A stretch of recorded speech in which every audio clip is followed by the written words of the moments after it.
Welcome to this week of Into the Pages.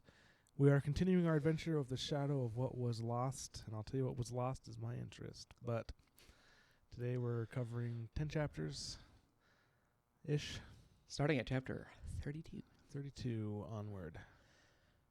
All right, well, we are going to start things off with Davian. Stupid little Davian. Yeah. Stupid, rebellious Davian. Let's just talk about everything that happens with Davian. Let's just stick with Davian until we're at the end. Yeah, why not? So Davian, he's in the past, and he's training with Malchesh. And he's in this awesome library where he just has to go up to, I forget what it's called, this thing, and touch it. Oh my gosh, the advisor. The advisor.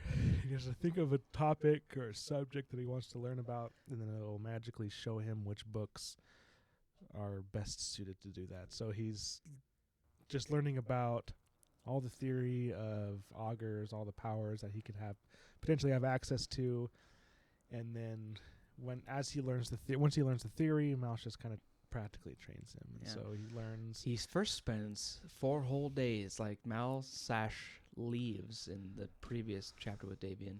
He's gone for 4 days, and all that time, the Davian's just like reading. Yeah, and he's like super hyper focused, and he's. I didn't make the connection at the time, but I mean, he has this vast library where he could ask any question, and he's only looking at augur powers. And I didn't really think anything of it, but then it turns out the Malchesh used some sort of ability to make Davian not really think about anything else and only want to focus on learning augur powers and abilities, and so he's like hyper focused. Davian gets a little mad about it, but Davian's kind of a hypocrite, so we'll get to that serious later. Hypocrite. But he's so butthurt about everything that happens to him, and then he does worse things, if you ask me. Yeah, augur abilities seem pretty interesting, pretty cool. They have like a wide variety of things, and it seems, at least based on like Asha's experience with augurs, it seems like different augurs are good at different things. And it kind of doesn't. I can't really tell what Davian is his specialty. He kind of just seems like he's just good at everything, which I find kind of annoying. I was a little hopeful when he started training.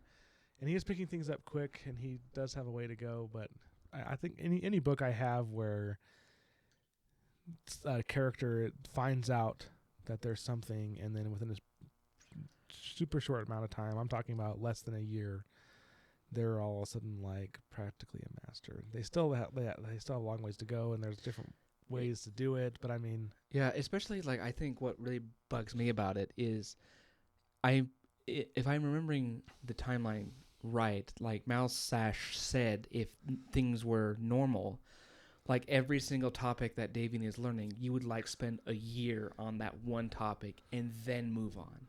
And suddenly he's learning like one topic a day. Yeah. And like doing well at it. Yeah. So that is kind of, and there's one point where he's even able to break through Malchish's mental defenses. Yeah, which is a big load of crap. And so it just kind of seems like the typical chosen one bull crap that I hate when books do this, where because they're the chosen one is the reason why they're able to do all this amazing stuff. And it's trying to be like the way that I think it's trying to be played off, which is not a good enough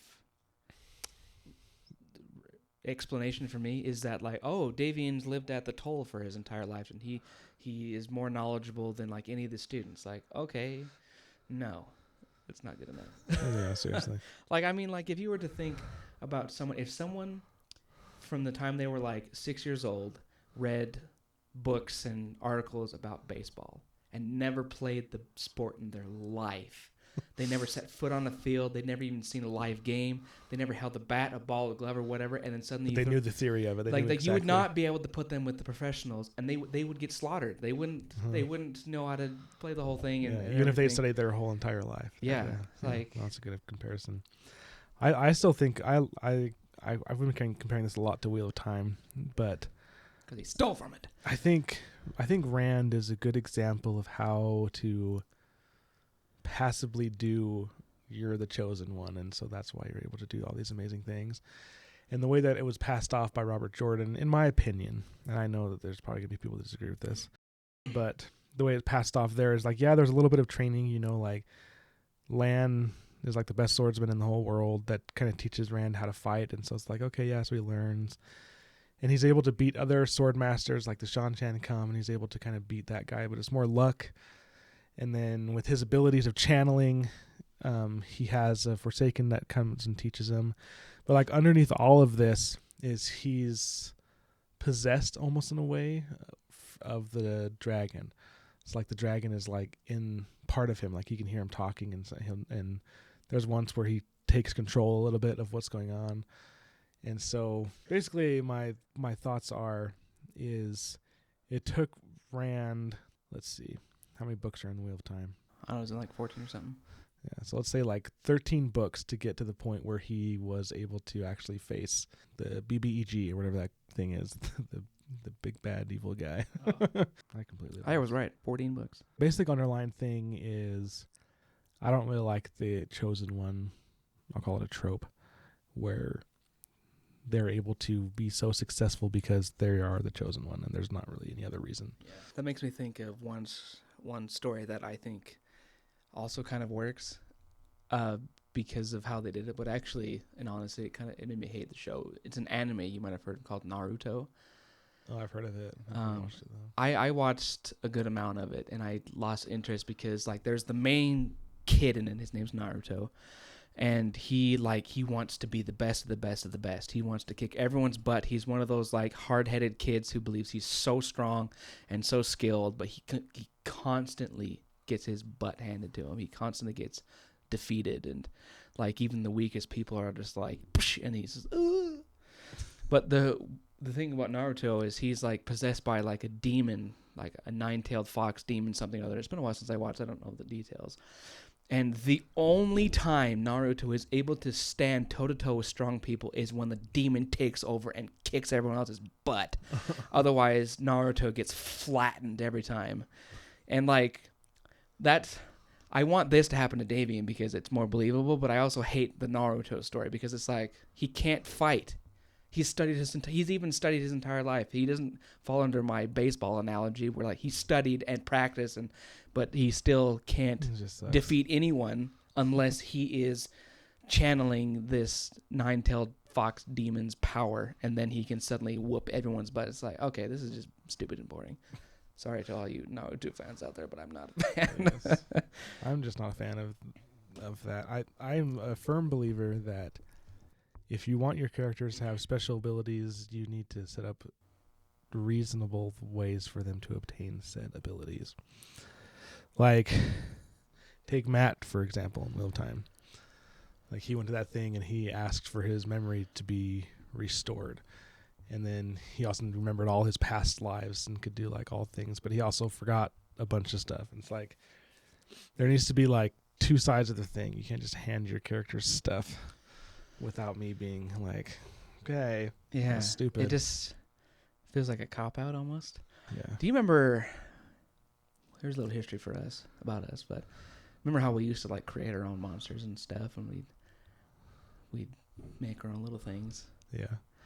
I feel like this is like us back then when we were kids, because we were kids, we'd be like, oh, my guy can do this and that, and then someone else would make a better guy. He'd be like, well, my guy can do this too, oh yeah, well, and it was just like we were children one-upping each other in a very unrealistic way. I feel like that's what this book is a little bit. It's just so yeah, that's what this whole training session is with Davian. You know, it seems like he's there for like a week or two, and he's learning abilities. He's kind of getting like there's a heavy dose of. Well, I'd be like, wow, Davian, like you're the chosen one. You're picking this up so fast. Like I was not expecting this. You're practically a master. Yeah. Because there's another point where Davian, he's learning how to read, which when an augur reads someone, they enter your mind and they can kind of sift through your memories and thoughts. Yeah, before you get to that, actually, I was going to say, I wanted to mention just the part that like starts to make me not like Davian and not like his story. It's in chapter 32 when he's learning how to like use his powers, and he's learning how to, is this the one where wait, maybe I'm getting it wrong. Is that the chapter where he's like learning to slow stuff down or whatever? Or is that... Oh, that's in chapter 35. Anyways, in chapter 35, he wants to learn how to shapeshift. And Malsash is like, it's too dangerous and we don't have the time, and that's not an important one tonight. But he's just like, I won't do it anyway. And so Malsash leaves, and then Davian does it. and discovers that it's extremely painful to shapeshift, and there's no way around that. Like even Mousesash, when he does his shapeshifting, goes through an immense amount of pain. So like that's his first step into be like, I'm gonna do what I want type of attitude, which bugs the crap out of me. And then like, especially after he throws his fits and he doesn't even listen to his teacher. Anyway, go on with your. So yeah, like that's just step one, where he blatantly defies the teacher, and the teacher's kind of like, "Oh, you did it. Oh, okay. Well, next lesson." And then they're going on to their reading, which I mentioned before. Reading, when you read someone, you enter their mind mentally, and you can kind of sift through their thoughts, their memories, and then if you pick one and focus on it, you kind of like dive into it. I kind of pictured it exactly like Harry Potter. What's that? The Pensive. Oh, with the Pensive, yeah. It's totally like the Pensive. So you go into the memory, and you are the person that you're reading, and so like you become them as part of the memory. And he relives a horrific memory of Malcheth's wedding day, where he's so happy, he has a woman he loves, and then she's raped and killed, and he kills the entire city and brutally tortures the person who kills her. So like the totally horrific memory, very personal, that someone you don't want your pupil that you've known for 3 days to see. Yeah. And did you mention that he broke into that memory? Yeah, it was behind a lockbox. Mouse just said, we're just practicing. I have some memories that are not locked that you can go look at. But Davian ignores those and intentionally forces open his lockbox, which is incredibly dangerous. It could have the equivalent effect of a lobotomy on the person that you're doing it to. But Davian does it anyway and sees this memory that's incredibly personal. And Malcheth is like, he's pissed, but he's understandably, and you're kind of like, okay, good, maybe Davian's actually going to have some consequences. But then Malcheth comes back and is like, sorry, like, yeah, that was a long time ago. Like, maybe it was okay that you saw that memory. And I'm like, okay. It's like the victim apologizing to the aggressor or whatever. Exactly. Like, are you freaking kidding me? And then Davian finds out that Malcheth has been influencing him and controlling him. And Davian gets so mad. He's like, how dare you? And I'm like, okay, Davian, sit down, you freaking idiot. Yeah, seriously. So. He's such a hypocritical jerk. And that's why I'm starting to like not like him, because okay, you piece of crap. Malsash is like trying to teach you. And he's like, okay, I've got 3 memories in there that you need to go find and to practice your ability. And then he just is like, I'm going to do what I want again. And then he tries to break in. And then just no consequences. Like, what the heck? No consequences. And even Davian does the same thing that all the other characters do. Malcheth is like, I had to do it so that you would learn. And then Davian's like, oh, yeah, no, okay. Yeah, seriously. And then, like, it made me think of Aragon. Because I thought it was a really good book that we like. And when Aragon was going after those Urgles with Saphira, and he used a spell to shove the Urgles instead of like shoot a rock at them, and it makes them pass out, and Saphira almost dies, and Brahm has to do all this stuff, and then Brahm comes back and he's like, you freaking idiot, like, I don't even know if I should teach you anymore, like, you almost killed your dragon, and you're the last, like, yeah. And there's like real consequences, and Brahm's like hesitant to like teach him stuff after that. And he doesn't just, it took Brahm a minute. A few days or something like that. I don't remember the exact time, but he had to work through his own anger at Aragon and his stupidity. He's like, because he's like, I told you, like, if you cast a spell, you did, like, so there was like an actual consequence. There was still that slight aspect of like Aragon's like kind of the chosen one, and so he was forgiven relatively easily. Maybe like not. Yeah, I mean, perfectly, like, but I mean, I think there would be. It wasn't instant. It wasn't one. It wasn't right. one. It wasn't this page. He did it. Turn the page. Oh, it was like it literally. And like in this book, it's kind of like the next paragraph, or even like the next sentence. It happens constantly. Every new character you meet does something that you're like, holy shit! Like, I'm not going to trust this person's a evil, wicked person. I'm never going to trust this person again. Oh, actually, no, they're cool. Yeah. Like, it's absolutely ridiculous. It happens time and time again, over and over and over and over and over and over, to the point where, like, once a new character comes, I'm like, oh, what are they going to do? That's dastardly and betray everyone. Seriously. And like why do I even care? Like, why? I don't care. Because if you're going to, time and time again, these characters are introduced, they do terrible, horrible things, and it's like, oh, okay. And it's just, it's driving me crazy. It's driving me absolutely up the wall. At this point, it's kind of like, I'm going to talk about something we haven't mentioned yet, but we... like and his company run onto a town that has been massacred by the blind, and like just everyone's like brutally killed and stuff. How long is it going to be until like they're going to talk to someone from the blind and be like, oh, it makes sense why you massacred that? I totally get it. Yeah, I would have decapitated every man Right. and sewed their bodies onto children too. Like, well, that makes even that scene, that's what the Blind did. Absolutely horrendous things to these people, just mutilation, torture, atrocious things. And then on top of that, they got a mother and son, and then changed them magically so that they would. It almost sounded like they were possessed by something. Yeah, possessed or something. So that if anyone came through the town, the mother and son would attack and kill them. And they do that to the company. They attack and kill them. They attack their group and like almost and kill, before like they epically stab Tyrus, almost kill him. Yeah. He's like dying. Caden has to like use all of his power. Use all his power to save him. Yeah. And then War's like, "Oh no, like we can't hurt them. Yeah, we have the same. Like I think the boy was killed. killed. Like in the scuffle, like they after Tyrus is stabbed, they do kill one of them. I think it was Alaric maybe, but they don't kill. One of them kills him, and then the mom gets knocked out somehow. Yeah. And then the mom wakes up, and then she's all like, "Oh no, my son!"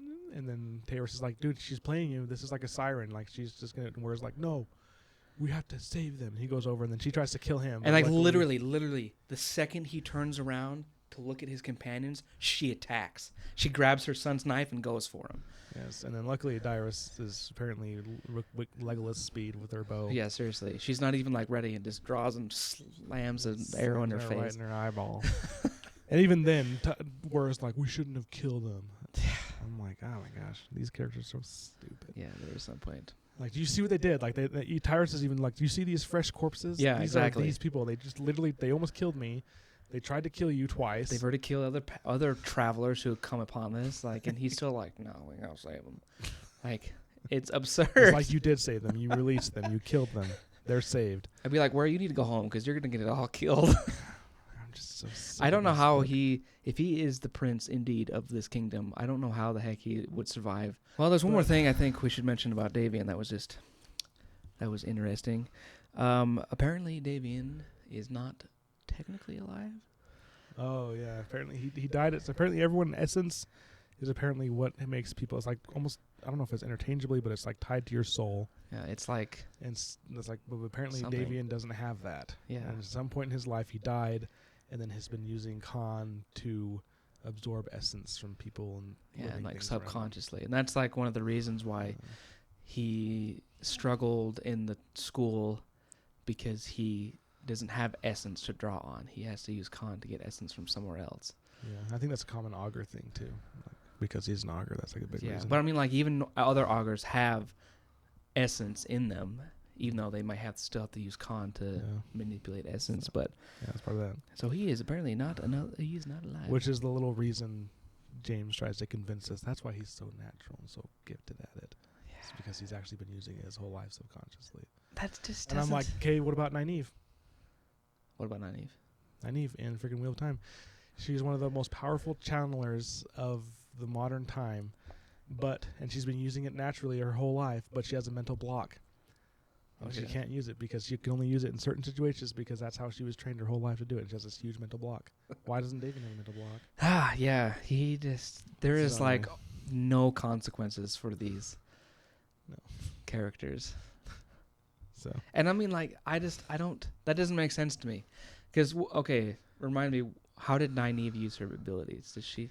she had to get really, really. Well, there was before two the reasons. block, or before she overcomes her block, how does she use her I abilities? don't think she ever overcomes her block, if I remember correctly. Okay. Maybe like in the last book, the last chapter, the last book, or maybe like the last few books. But I'm very confident, like 97% of the story, she has this block that. Okay. But it's like she throwing around lightning or stuff like that. What do you mean when? Like how does she use her ability? What is her ability? It's a channel. Yeah, to channel. But So it's one of how two. does she? Like Does one she of two just ways. heal people, or does So she? she can do all of it. She does it instinctively and like can do really cool stuff. Doesn't Okay. really know what she's doing or how she's doing it, but she can just kind of do it. But she can only do it under two circumstances. She either has to be like really fuming, like I'm gonna kill you, rage, or she has to have that combined with she's trying to save someone. Oh, okay. So like if you're like dying and she's like really passionately trying to save you, she can kind of channel and be like, So that's only Yeah, happened release once something. for Davian. He was attacked by those people, and then he went into that rage state, I would call it. Yeah, instinctual use. But other than that, he's not done anything. So to use his abilities, right? And he just subconsciously is drawing in essence. So I don't know. That's not good enough. But I'm not gonna. It's just the typical lazy. He's the chosen one, so that's why it works. But yeah, so Davian sent back to his time, and I guess he had two bodies. I don't know, because his body was caked in blood. yeah, he's got He's been laying Nihim's blood on him. there. Yeah, he's all stiff and weak. So I don't really know how it worked. It's like his. That's another thing his too. Spirit Is that was back in time, or was I it? have no idea. But I from what Malsesh was saying after he discovered that David doesn't have a word, he's like, oh, you still need to eat and sleep. Okay. Why is his body still alive 90 years in the future? How did he survive? If his body can subconsciously draw essence to survive, but that doesn't fix the problem of having to eat and sleep and drink. So how the heck did his body survive for like weeks? Yeah, Like I think that's a poor oversight, to be honest. So yeah, there's that. So that's Davian. That's all Davian's story. He gets back to the future and starts to head to Elan. He's probably gonna pull something out of his butt to destroy the blind or fight him off or something. I don't know, we'll see. But and then just back to the other merry crew, Yes. Caden, Tyrus, and Where. We've kind of already talked a little bit about what happened with them on their travels. They saw that village. That was kind of a big part. But during this whole travel, Caden periodically keeps having visions. Yeah. And one of the first he has is he was training with some sort of snake people. They're not the snake monsters that are like evil, but they're like a different kind of snake monster. Yeah. It said he was trained by a Shalish mage. So I don't know if this Chalice is the race of the people. So he gets a vision of that where he's training, and it's kind of like, okay. And it's fun. It's interesting how he relives his memories because he's experiencing this memory and he knows it's him, but he doesn't know any of the context, any of the background. He's just kind of like in the moment. He's like, who the crap is this? Like, and they mention stuff. He's like, I don't know what's going on.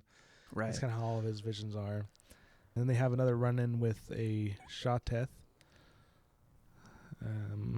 where Caden kind of has a little confrontation with them. He tries to attack him with essence, but the Shoteth blocks it with Khan somehow. And then I don't remember what point of the fight this happens, but Caden kind of has like another another mini vision. And then he's walking with some dude. He doesn't know who he is or why they're talking, but they're talking about they're going to send Caden to Andara to take over control of the Shoteth, because if they don't, their army will have absolutely no chance. Because apparently the Shoteth are so powerful. Yeah, but not really. Yes. That's another thing that Unless bugs the heck out of me. Unless you have plot armor. Is that what it's called?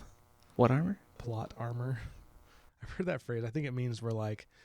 There's not something actually in the story called plot armor. This is like the magical unicorn or whatever. Yeah. It's like plot armor where nothing really happens to you because you're like a main character. Oh, it's like you see it in movies all the time where like you have like 3 main characters and like 5 other no names just so that there can be consequences and people can die, but there's not really. Yeah. This really actually, okay, so I love Star Wars, but this is one beef I've always had with like, I think this is just with the TV show, the Clone Wars TV show, where like Obi-Wan, for example, will be in the thick of battle. There's lasers and flying everywhere. There's blowing up, and he's sitting there waving his lightsaber, throwing all the lasers back at the droids, and then suddenly he has to talk to Rex over here, so he goes like this, and no more lasers come near him. It's like, yeah, and he's not in cover.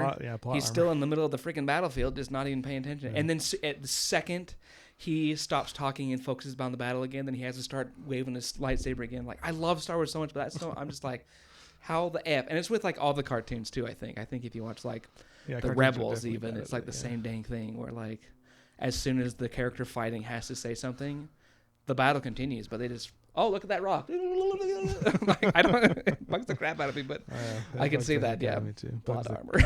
I'm glad Obi-Wan's alive, but he should block my lasers. And then at this point, Caden starts using Khan. He pops the shield bubble that the Shoteth is, and then uses essence to beat the shizniz out of him.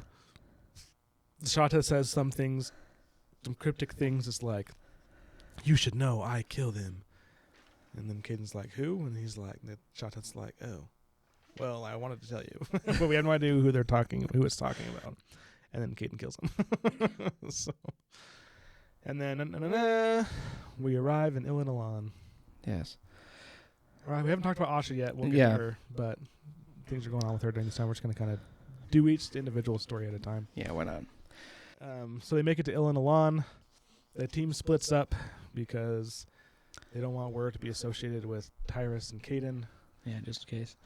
And so Wur, I guess now Torin, he's going to go by his real name, Torin, Alaric, and Dacia, whatever the heck. They go to the palace. There's a big grand old reunion. Yeah, Everyone's they happy. first meet up with like the princess, what's her face? Yeah, Carlian, his cousin. Yeah, and they kind of get caught up on the last few weeks. This is really just like a catch-up chapter. It wasn't very long from what I remember, but No, it really wasn't. it's really just about like we're reuniting with everyone, Yeah, with his family. with his cousin, and then with his parents and sister. Yeah, and then Tyrus and Caden go to Tol Athian, where they want to try to convince the Tol to use their memory device to give Caden his memories back. They refuse, and Tyrus gets mad at them for what I think is a completely ridiculous reason. And basically what's happening is the Gifted and the Tol Athian are refusing to help the king and the city and his soldiers against the blind unless they modify the tenets so that they can use self-defense. And it's not even like we want to be able to self-defend against you guys. Like, if we're going to go into battle, into war, we want to be able to use self-defense against the foreign enemy that's coming against us. Yeah. And the king refuses, and so they're like, fine, we're not going to help at all. We're not going to heal. We're just going to sit here in our thing. And Tyrus is like, oh, you guys are so stupid. And I'm like, screw you, Tyrus. Right? Screw you. I am 100% on the side of the council. It's like, if I put myself in their perspective, if I had a war, and then part of that war, it was very one-sided. It doesn't really explain why, but the Gifted apparently were just completely trounced. Like, almost no contest. Like, just brutally, just almost destroyed. And then they're forced to accept these tenets that's essentially slavery. Like, you can't use, like, you can kind of feel the gist of it, but obviously it was done in anger because, like, you can't use essence to hinder a non-gifted at all, no matter what is going on. If it hinders them or does anything against them, you can't do it. Mm-hmm. And then also you have to absolutely obey an administrator if they invoke the tenets. And so they're slaves. They're turned into slaves. And then their slavers are being attacked by a foreign power, and their slavers say, you have to help us. And they're like, no, unless you make this less oppressive. And then they're like, oh, how dare you? This is your city too. Yeah, seriously. And you dare do this? And I'm like, yeah, I'm going to freaking open the gate. Right. Like, screw you. It doesn't make any sense. You guys have done nothing but persecute me. Even the young ones, the younger ones that were born after the war, like Davian and Wur and Asha, had nothing to do with anything. And they're slaves. And it's random. It's not like you're born, it's not like you're a certain race of people. You're just all of a sudden something happens to you and you use essence like, oh, you're gifted. And if that happens, your family disowns you. You lose all social status. You're forced into a prison, a school. You can't go anywhere. If you do, you have to wear a shackle that saps your strength, makes it you can't do anything, causes nausea. And if you go into town, people beat the crap out of you. They'll persecute you. They'll almost kill you, and no one gives a crap. And then when those same people say, save us, help us, screw you. And then just hearing Tyrus be all like, you guys should help. I'm like, no, Tyrus, you need to leave. So anyways, I felt really passionate about how. And I think the author wants us to be on the side of Tyrus, but I'm like. You think so? Oh, okay. No, I definitely think you want the way he's painting it, they're always like, oh, the stupid council's being so ridiculous and so stupid. And I think he tried to kind of play it off because, like, oh, they're not giving Caden back his memories, but it's a bigger thing than that. It's like the king is being a total douche, and the king has been saying, oh, this whole invasion is fake. It's fake news. That's how I pictured Trump. It's fake news, and they're just doing it so I'll modify the tenets. I'm not going to. In fact, I'm going to ramp up persecution, and I'm going to, like, no, it's like all crazy thing. He's like going to kill him or something. Yeah. And so I'm like, yeah, I'm 100% in line with the council. Yeah. At Tol Athian, I'm like, no. Bare minimum, you change the tenets, and then we'll help. Bare minimum. But no. Yeah, seriously. It doesn't make any sense. It's so ridiculous. I'm trying to think of a good example because this is something that comes up in a lot of places, but it's usually switched. Usually it's like you actually want to be on the side of the person who is getting persecuted and asked to help and then refuses help. You're like, yeah, why would he help you? That's ridiculous. You're such a jerk to him and blah blah blah. But this time you want to be petty and you're like, yeah, suck it. Seriously. But They have mentioned a couple times up to this point that the king is like sick or something. And yeah, he's just acting really weird, acting really irrationally. He I think he's always kind of been like these people who like really don't like the gifted and persecute them and don't do anything. Yeah, but now he's like more so. In later chapters, Wer kind of meets up with the king, and Wer in his mind reflects. He says, I remember a time when my dad was the crazy one. My dad was the one ranting and raving that all gifted should be killed, and the king was the one talking him down. And so, like, they've switched. And so that's what they're saying. They're like, something's wrong with them. Something's going on. And I think there is some. I bet it's part of the blind's ploy. They're probably doing some magical thing. I wouldn't be surprised, honestly. Because I mean, if you think about Caden seems like pretty obviously he's not on their side. It definitely feels like that, especially since they had the whole his vision about like, oh, we need to go get the Shateth from Endara. Yeah. But I don't know. I don't trust. And he has he has augur abilities, and so he can read people. He can manipulate them. He can do whatever. Right. And so they're probably doing something like that to the king. Is my suspicion. So yeah, I think that's kind of where. Yeah, and so this whole time that we kind of bounce between Wer and Caden and Tyrus. But so while Tyrus is up trying to convince the council to restore his memory, and they're like, no, screw this. Yeah, then they take the vessel from him. And right. And he also secretly gives them, they don't know what it is, but he gives them the other stone of the traveling stones so that they'll essentially be stored together so that they can have a contingent plan to get it back or do whatever it needs. So. What I was going to get at is the people that Tyrus trusts, the other like elders or whoever they were called, they trust and don't trust Caden, so they're like, well, just as precaution, we're going to lock him up. And then so Caden is taken down to the prison cell and whatever, and that's where we are met again with Ilseth, and since we know he's been locked up, and Ilseth says in like the language that the Shateth use, like, "Honored Lord, is the time finally here," or something along those lines. But he says it in language that, and Caden doesn't remember the language, so he's like, I have no idea what you're saying.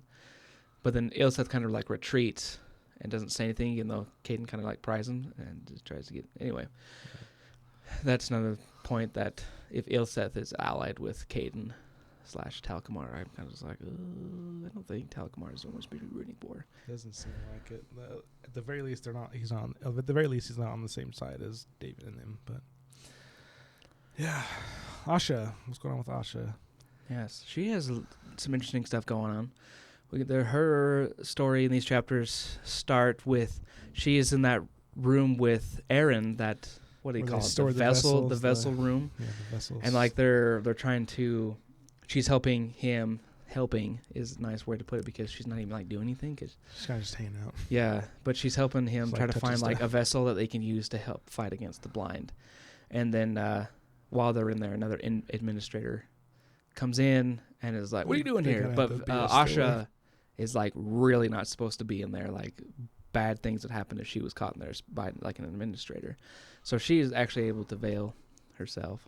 Yeah, she uses the vessel that turns her invisibility. Yeah, and then the part that gets like interesting is Aaron is able to sling this whole story like, "Oh, Eloshin wants me to bring this ring back and bring it back." So and she runs and tells him what happened, and then he tells the administrator like, "Yeah, I sent him there to do blah blah blah." And through this whole what she discovers while she's wearing this, what was it? Is it like a band or something? And it's kind of similar to a shackle, but when it goes on you, it turns you invisible. Okay, so she realizes that shackle, the veil is drawing essence from her. So she's like, what the heck? I shouldn't have like any access to essence. And then she shares her findings with Eloshin, and he's like, here, take this ring that is the same ring that Aaron was supposed to be putting back. and then try to use it. And she does. She successfully uses it and blasts herself off her feet with like a thing of air. So that's pretty cool. And it's adding to more of the story that we get from like the future Davian we saw a few chapters ago, that she's not always going to be a shadow, and that not only like they've always made it seem like a shadow, if you are a shadow, it's a permanent thing. So now it's kind of like she's more so just cut off right now from essence. She's not like completely, it's not permanent, her shadow status. So it's gonna be interesting to see what made that come out, where she might pull that ring out and be like, take this. And is that all of her story? Her and Wur kind of have a reunion. Yes. They go through it. Then also part of this, Asha demands that Iran read her and restore her memories. Oh, yes, that was another big part. Which she does, and she kind of passes out, but then nothing really. She's kind of like, oh, now I know. And then this part happened before Ilseth was put in prison, because of when she got her memories restored, something happened and Ilseth was arrested. Yeah. So that was actually another point for me that I was kind of just like annoyed with. Like they restore her memories and they discover that Ilseth lied and forced her to become a shadow for no reason. Yeah, well how they did it, I just remembered. So if you remember, Asha went to confront Ilseth. So right. First they went to the council and they're like, hey, Ilseth's the bad guy. And they're like, But then one of the elders uses a veil to secretly follow Asha into Tenvar's study. And then Asha kind of manipulates him. She's like, I know. And he's like, you know what? She's like, I know. Yeah. And then he confesses, not knowing that there's an elder there, that he did all those things. And the elder wraps him up and arrests him. So. Yeah. So the point that I had a problem with is like Eloshin, who is he's like got a very, very high position in this kingdom, and he created the tenants. He like should be a very experienced and knowledgeable person. And he's like, oh, we can't do anything about Ilseth. He's too well guarded, and he's up at the top. Blah, blah, blah. And then Asha is unconscious for a day or two and was like, I know what to do. And then like she comes up with this plan, and it works flawlessly practically. So it's like, okay, there was no intensity to that. It felt like she was going to get ice cream from the store down the street instead of like, is this going to work? Are we going to get Ilseth? Are we going to stop him? Is he going to? And all that. There's just no. There's no intensity to this at all. Like, man, I feel so, like, enthralled with Brandon's books. Like, when you read it, it's like, what's going to happen next? And it's like this massive page turn. This one's just like, oh, nothing's going to happen, and nothing does. Yeah. It's just, I just don't like it. Yeah. But I was going to tell you, I started reading Skyward, and nice. That feels like a breath of fresh air. Right. Like, holy crap. I was so much more invested in that book just by reading the prologue than I was in like half this book right now. I don't know what it is, because I'm not like an author. I don't understand literature and writing in English, but I know when it's a good book. Yeah, like we're not professional writers, but I would consider us professional readers. Yeah, I like that. I'm a professional reader, damn it. Thanks, great. Like, I don't feel like I'm being too picky. I feel like so far, this is my analysis of this. I am very impressed that James was able to get this book published, because it seems like, I feel like you read Brandon's early works and it's 10 times better, and he had to fight to get his stuff published. Okay, I don't know James's story, I should say. I have no idea if he had to fight too, but it somehow still got lucky. But I feel like this needs to go through a few more renditions before it's where it could be. I mean, it has promise. It's an interesting story, interesting idea. I think there's an interesting world, interesting setup, and what's going on, but it's just too much. I don't think. I think James maybe bit off a little more than he could. Yeah. He wanted to make this huge, massive, epic fantasy, and it's just not coming together well. It's just not. I'm not invested in the characters. I don't give a shit about Davian. Seriously, sure especially after reading all of his stuff. Because everyone that talks about Davian, they're like, "Oh, Davian, he's so." Asha, I'm so in love with Davian, and words like, "Davian, he could never hurt a fly," and I'm like, "Davian's an ass." Seriously, and he's an idiot. And he's an idiot. Like, I don't care about Davian at all. He could die, and I could be like, okay. Be like, good. Like, One that's I don't jerk to carry about. I don't care. Like Yeah. any of them could die, and I'd be like, okay. Like I just don't feel invested in the characters. I don't care about the characters. Yeah. We're almost finished with the book, and I'm just honestly just reading it so we can get to the end and finish this series of the podcast. Yeah. But I at the beginning of the episodes, I was like, still read the book, and maybe you can still like it, but I don't think I'll recommend this book to anyone. Yeah. If you guys like this, good for you. Yeah. Sorry, James, if you've listened to this. I'm not trying You to. randomly listen to our podcast. I'm not trying to be mean, but This is honest truth. Our frustrated truth. our frustrated truth. I think that about covers it. We hit all the big points, and we know what's going on with these folks. So we'll see what happens. I very strongly suspect that this book is going to end in what is probably meant to be a I can't wait for the second book to come out cliffhanger, which is probably going to be like, and then the blind was at the gates, and then that's the end of the book or something similar to that. I wonder. But we'll see. Yeah, I think you're right. But Yeah. I liked this book a lot more starting in, but now it's getting to the point where like all of these things are just like we discussed. Like there's no consequences for the characters. They go fly off the handle, upset with someone, and then forgive them 2 seconds later. Because like valid reasons, they get upset for valid reasons, and then Just forget it. Like I'd be very upset if I was in Mal Sash's position and got my memories intruded like that. But the point is like now it's just kind of like all this stuff is happening over and over and over. So it's kind of like, okay, I'm sick of it. it's just constant. Join us for the next exciting episode. Oh, we would love to hear if you guys like this book. Tell us what you like about it. Or if you agree with us, tell us what you don't like about it. And we'll have a little chat. Well,